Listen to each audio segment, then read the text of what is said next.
2024's performance. Growth is being realized across our family islands.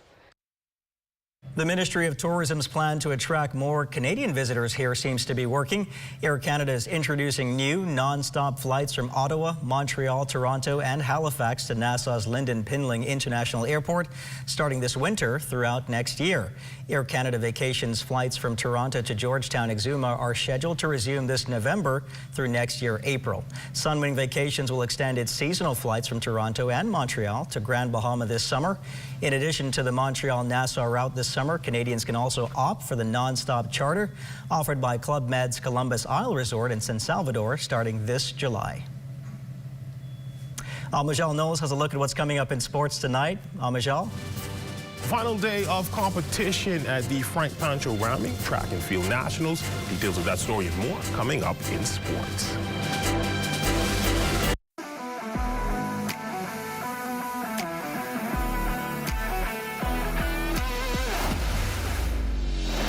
Bahamas Striping Group of Companies, we have been in Exuma now for the past 4 years, carrying out our paving program. A part of our company's philosophy is to do some work to international standards. So when you look at our paving division, we have a state-of-the-art lab to do all of our testing in-house, as well as a state-of-the-art asphalt plant with a trained technician carrying out the work on that site. The overarching goal of our company is to produce the work that we're doing in the entire Bahamas to international standards. We also make a difference by the training of our staff. We have a very intensive training program going on to where we are teaching young men how to learn the art of striping. Being a young man myself, I've made mistakes in the past. I was given a second chance to better my life, and it's only fitting that we pass it along. What's important for us is giving them a second chance for them to get a skill and a career that could take them further in life.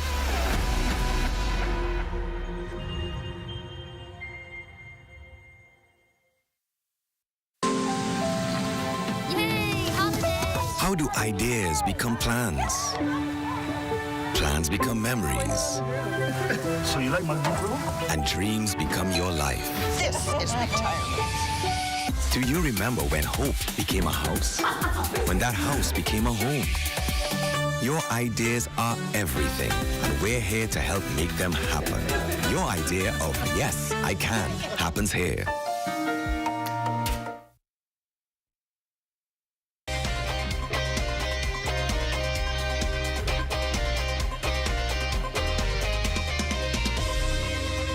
Welcome to Thursday Sports, everyone. I'm Amajal Knowles. Topping sports, it was the final day of competition over the old Thomas A. Robinson Stadium for the Frank Pancho Ramming Primary School Track and Field Nationals. Our intern Swanson Gibson Jr. with the Day 3 recap. Day 3 of the Frank Pancho Ramming Track and Field Nationals gave way to major excitement. We would have had 72 schools competing in the sprints, long distance, middle, as well as relays and field events. We caught up with Frank Pancho himself to discuss the potential he's seen displayed on the track throughout the past few days. Well, I see it getting better. I don't see it get any worse. I think it's getting better, and the athletes look good. Athletes are participating well and looking good, so yeah. So what advice would you give to these youngsters? Oh, don't give up. Keep pushing. Keep going on. Keep trying to do their best. In the under-13 females division, Temple Christian finished Day 3 with 44 points. In the under-13 males, Queens College finishing with 34. Thelma Gibson claiming the under-11 females category with 36.50 points. Again, Temple Christian taking a division, this time the under-11 males with 41 points. Grace Christian Academy takes the under-9 females with 28 points. Queens College back in the mix, taking under-9 males with 35 points.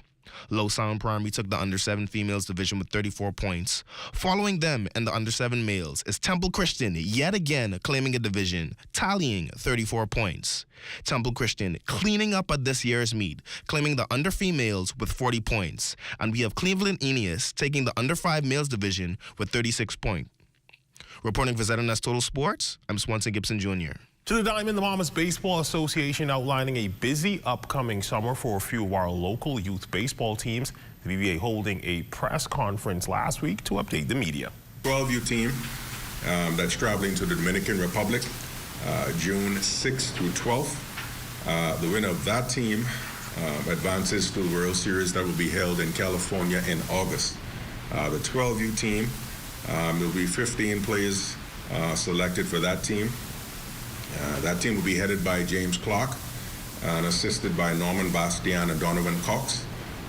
The 60 new team that I alluded to earlier will be headed by Donovan Cox out of Grand Bahama and assisted by Albert Cartwright and Turan Rogers. Over to the pitch, the University of the Bahamas men's soccer team returned to action in the second leg of Bahamas Men's Soccer League Knockout Cup against the Western Warriors.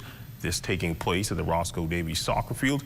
UE was down 5-1 after the first leg on Wednesday and needed to put together a strong performance. Instead, they were able to make some plays on offense, but none got past the Titans goalkeeper as they ended the first half. The Titans leading 2-0 and 7-1 on the aggregate. Second half saw UB getting into the Titans' final third easier and even got some good shots. They found the back of the net on a shot by winger Andreas Cochina-Mogulus in the 71st minute to give UB some hope. Titans still leading 2-1 in the game and 7-2 on the aggregate. The climb to get over the mountain was just too much.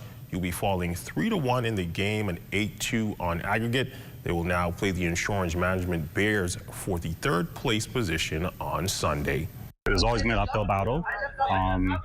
Because of that, we tried to work on certain tactics that will help us for the rest of the season. I think the guys played really well. I think they played professionally and we played hard.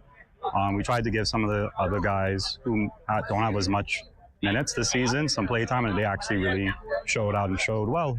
So in soccer, the Baja Juniors FC holding their second annual Winton Cup this weekend. Their technical director speaks on the importance of holding tournaments such as these.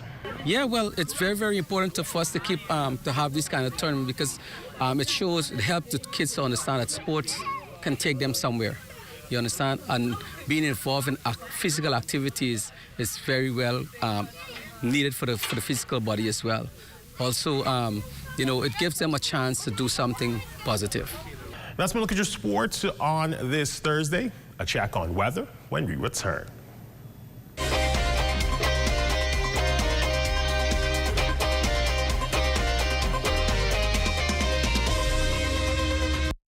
For us at the Myers Group of restaurants, we found that we have a pretty large portion of our employment pool that had difficulty getting bank accounts. The issue we had previously was just getting cash, getting funds on the island. And with only one working ATM, the idea of the sand dollar just in being digital, and everybody has a smartphone nowadays, it actually worked into our favor. The sand dollar was like a godsend because it allowed us to add it to our payroll system, which means we're able to send their money to the sand dollar wallet. It's still a bank transfer because you get an account number. So from the employer side of things, all I have to do is send your funds just as usual. It opens up our pool for us to be able to hire some of the people that we couldn't hire before because they were unable to open bank accounts. This has been a really good solution. If you've got termites and need to get rid of them fast, trust Rent-A-Kill Initial. With over 60 years experience in the Bahamas, the global brand, training, and expertise can't be beat. Only Rent-A-Kill Initial gives you a 3-year warranty and payment plan options on termite fumigation. No one can match the range of treatments we offer, such as fumigation, pre-construction treatments, termite monitoring, and more. No matter where you are in the Bahamas, we will come to you. When it comes to complete termite eradication, there's only one name, Rent-A-Kill Initial. The internet isn't just for surfing. There's a sea of shoppers buying online, and you can connect with them on Tingsy. Tingsy is the SBDC's online storefront built for Bahamians. Take your business to the next level by selling to customers online, both at home and around the world. People want Bahamian things, and if you got things to sell, sell on Tingsy. Find out how you can connect with a sea of buyers by visiting tingsybahamas.com.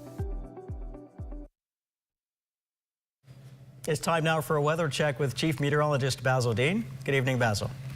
Good evening, Royston. Dry conditions once again around the 700 Islands, but there's an area of low pressure that we expect to develop in the Gulf of Mexico. That's going to drag towards the north across the Florida Peninsula, creating some showers over the extreme northern parts of the country around the Bimini, Grand Bahama, and the Abacos. And if we are lucky, we might get 1 or 2 passing showers here in the capital, or at least in our vicinity early next week.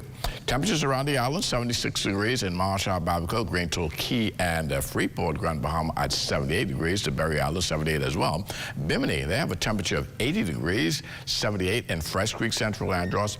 Kemp Space on Andros, Black Point, Exuma, 79 degrees, 78 in Otterstown, Cat Island, San Salvador, and Rum Key. Georgetown, Exuma at 77, 75 in Ragged Island, Clarence Sound, Long Island, Crooked Island, and Betsy Bay. Ackland's also reporting 75 degrees, and then we get a couple of 80s in Matthewtown, Inagua, and the Turks and Caicos Islands.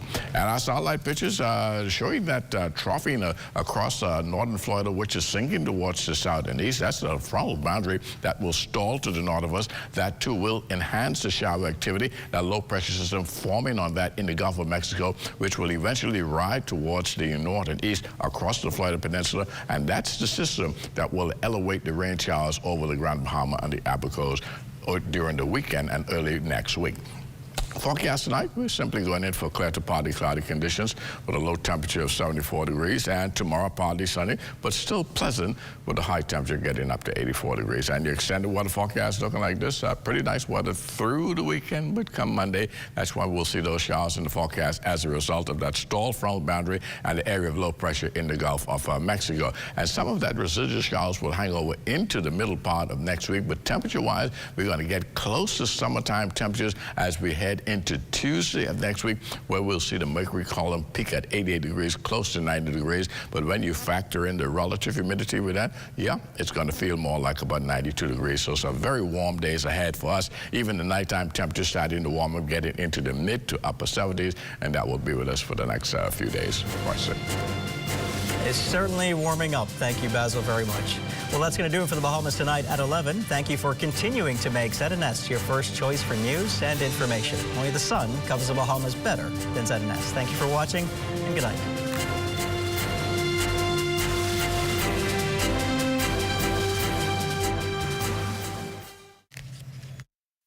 At Tonic Williams Darling Highway, I'm Tijaro Hudson. This is ZNS.